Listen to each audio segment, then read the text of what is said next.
All right, ladies and gentlemen, how you doing? Welcome to another edition of VRT's Arts. This is going to be a quick overview or review of Timothy Olson's Melvin.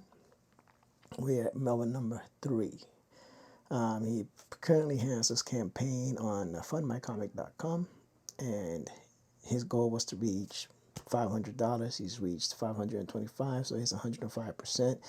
He is a independent comic artist. And he reached out and see if I could at least talk about his comic for a little bit. Now, I don't have the sway that I used to or the pull that I used to in the independent comic industry, because when I had my child, I kind of dropped out of the whole YouTube sphere, and so I've been kind of MIA for a while. But I do a lot of support on Twitter and whatnot by retweeting and trying to give signal boost people that are doing great things, or at least that I think are doing great things in the independent comic industry. So he asked me to, like I said, he reached out and he asked me to give it an overview. I ordered this comic. I haven't received it yet. I ordered like a couple of weeks ago, but I ordered like the whole package. So bear with me. Timothy is the writer, not the artist. So he's the writer of Melvin. Let's look over what we got going on. So yeah, he's created and written by Timothy Olson, drawn and inked by Rob Ewing, letters by Rob Ewing, edited by GP. I don't know who that is. So they're going under the banner of Velvet Comics. Here's some of the tiers and contributions. This is number 1. Some inside panels. It's got some pretty good artwork. So these are not pens. These are not lettered yet.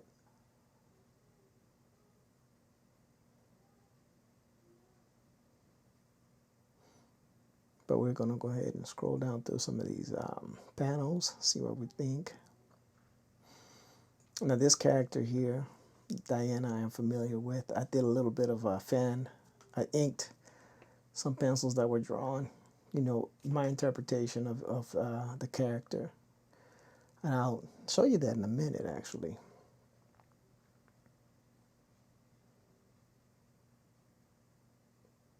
Inner back cover. 27 is a sci-fi adventure. Okay. So we got a little bit of what dangers await Melvin. What if Melvin's mysterious ability? Will a tracking device on their ship bring total destruction to the trig?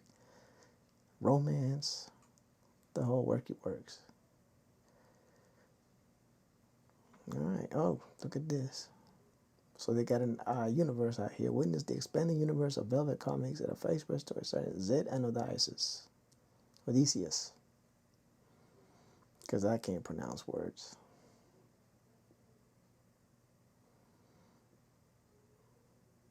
So man, look at that. Overall, I think that these are panels from the latest. If I'm not mistaken, he told me that these were from these panels, not this ones, but these are from the latest book.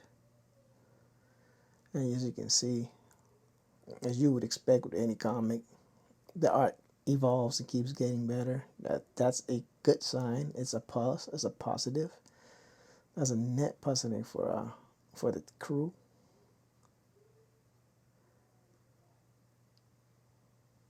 So all the art is done. All right, let's talk about the tiers for anybody who's interested in coming in and checking it out. You got contribute for rewards. The digital version of the comic is $5.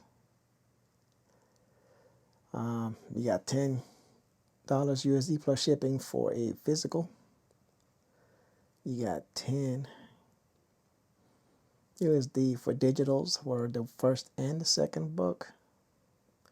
10 USD plus shipping for the physical of the Melvin Zero. $20 plus shipping for the Gable Special Melvin 3 and 0. We got some merch.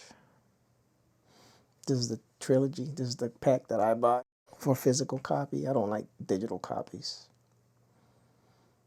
quadruple pack, physical copies of Melvin 0 through 3. So yeah, overall,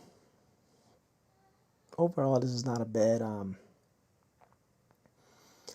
not a badly drawn comic. It's actually pretty good. It's better than the Top G comic that freaking Andrew Tate put out with AI. Freaking disgrace. We have some. Here's a panel he sent me with actually being lettered. So that's something that's happening. It's not bad at all. I wanted to share my interpretation when I thought about what I thought. So here's some inks that I did when I first saw the character in pencils on Twitter. I downloaded it, and this is what I came up with my inking process. I thought it was pretty nice. I liked it, and so that was good. It's not too far off from what they have on the over here. Let me see. It's not too far off from their interpretation. I thought it was pretty good. So then I did a whole panel in my inks. I don't know for which of the Melvins this was, but this is the original. And then I just went ahead and did the rest of the panel in my inking style, which I thought was pretty dope. We had a debate about this. This panel right here, somebody messaged me and said, because the original didn't have these shadows right here going across the device, that I had messed up the drawing. And I was like, well, if the light is coming from the top and hitting the fingers and it's casting a shadow, it should still cast a shadow here. It doesn't break the laws of physics unless there's some kind of light bouncing that I don't know about off of this object. But that was a whole debate. It was not much to do about nothing. I mean, art and drawing is interpretation, as is. I mean, these are their characters, and I was just a visitor. So that was pretty cool. I thought it was a great interaction. The last thing I did is because I was liking the character, but this is my interpretation of the character. As I saw it, these are some flats. I was going to lay some colors down, but this was my interpretation of what I was looking at. So these colors are just flats. These are not the final colors, but this is just what I was thinking along the way. And I never got a chance to finish this. So, like I said, I did this a while back. As you could tell, though, my interpretation was way off. I kind of wanted her to be a redhead, since all the redheads were being phased out of comics and TV and all that stuff. So I reimagined her as a redhead. I didn't know she was a red face, but that's beside the point. But anyway, I hope y'all get a chance to check out this comic if you're interested, and give a chance to support them. I don't know what else I could do as far as promotion or helping them out other than doing the video that I'm doing now. If y'all find this helpful, please share it around to anybody that might be interested in independent comics. I appreciate you guys, man. Have a blessed day.